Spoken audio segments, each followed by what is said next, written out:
안녕하세요. 안경모 원장입니다.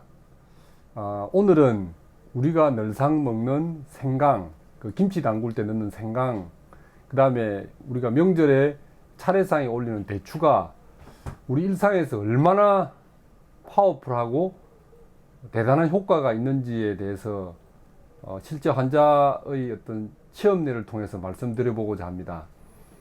어느 날 어떤 애기 엄마가 두 살 난 애기를 자기 친정 엄마와 함께 애기를 들쳐업고 저희 한의원에 왔어요. 어째 누구 소개로 왔다는데 애기 엄마 얼굴을 보니 완전히 파김치가 되었어요.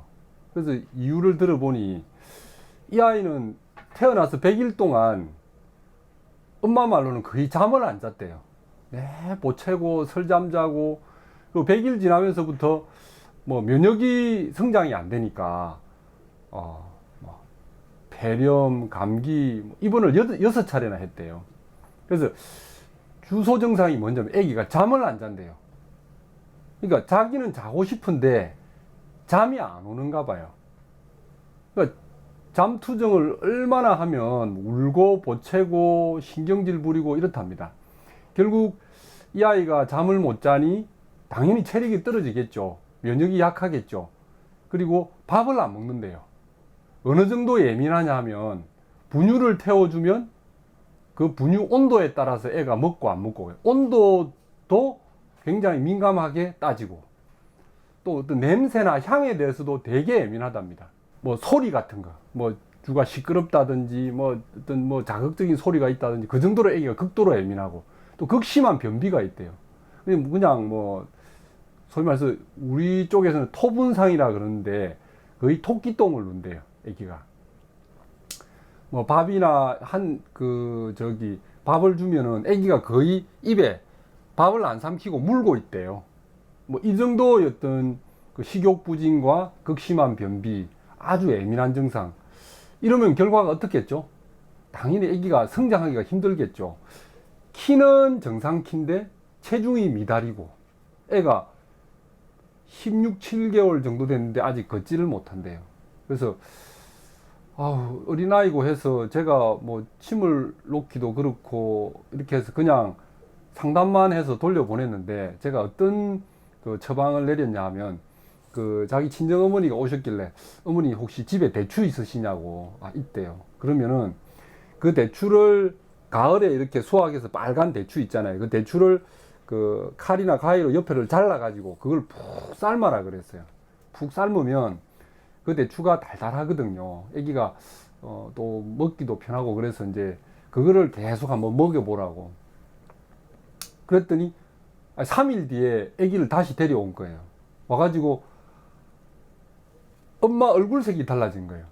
애기가 한 밤 10시부터 그렇게 잠을 설치고 예민한 아이고 이런 아이가 밤 10시부터 잠을 자서 6시까지, 아침 6시까지 통으로 잔대요.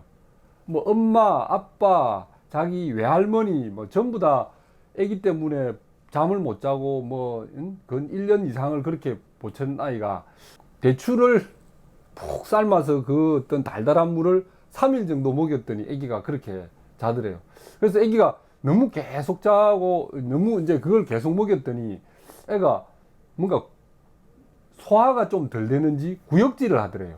그래서 제가 거기다가 이제 얘가 배가 차서 그렇구나 해서 생강을 좀 이렇게 같이 섞어서 이제 끓여서 같이 먹여라 그랬더니 생강 대추만 삶아 먹였는데 그 구역질도 그냥 멎었대요.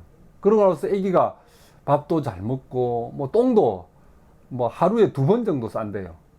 그렇게 하고 아기가 너무 막 건강해지고 하니까 뭐 저는 상담료 진료비만 받고 뭐 약도 처방 안 하고 그냥 생강대추만 먹으라고 했더니 애기 엄마가 너무 고맙다고 자기 보약이나 좀 지어 달라고 그렇게 해서 치료된 사례가 있습니다.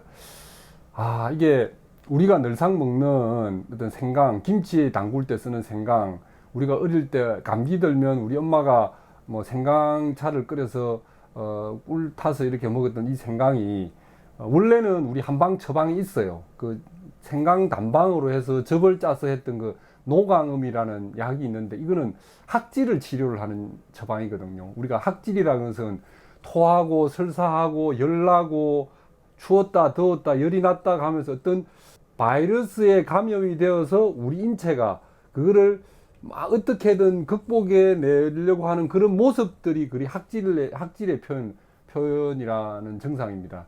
오죽하면 이게 얼마나 괴로우면 우리가 어떤 엄청난 일을 당하고 나서 정말 괴롭다 해서 우리 말에 학을 띠겠다라는 말이 있을 정도로 그 학질이라는 것은 일단 걸리면 되게 괴로운 증상이거든요. 이 생강이 옛날에는 학질에 써왔던 거고, 여러분들 중에 혹시라도 배가 차거나 이 생강이라는 이 약재는 뭐 음식일 수도 있지만 이 약재는 우리 소화기가 찰 때 위장이라든지 대장, 소장이 차서 체온이 떨어지거나 차서 소화가 안 되거나 차서 몸이 추위를 많이 타거나 이런 분들에게는 수시로 생강차를 응용을 하는 것도 많이 도움이 될 것 같고, 우리가 그 제사 지낼 때 쓰는 대추 같은 경우에는 영양도 많아요. 이게 잠을 안 잘 때 이게 어찌 보면은 영양제이기도 하고 신경 안정제이기도 해요. 요즘 같이 우리가 스트레스를 되게 많이 받고 예민해지고 짜증스럽고 이런 사람일 경우에는 이 대추차를 끓여서 이렇게 한 잔씩 하는 것도 상당히 도움이 많이 될 것 같고요. 단 이게 좀 살이 찌신 분들은 이게 대추라는 게 영양도 많고 뭐 마음을 편안하게 하니까 약간의 어떤 좀 살을 찌게 할 수는 있어요. 마르신 분들은 이 대추를 좀 많이 응용해 보는 것도 많이 도움이 될 것 같습니다. 제가 이 환자를 통해서 늘상 우리가 뭐 약 처방할 때 강삼조이 해서 생강 3쪽, 대추 2개 이렇게 뭐 우리 한의사 선생님들은 습관적으로 처방할 때 그렇게 많이 쓰지만 이게 그 약 하나하나가 대단한 효력이 있다는 것을 이번 기회를 통해서 저는 큰 체험을 한 것 같아서 환자분들한테 그런 어떤 추천을 많이 하고 있습니다. 감사합니다.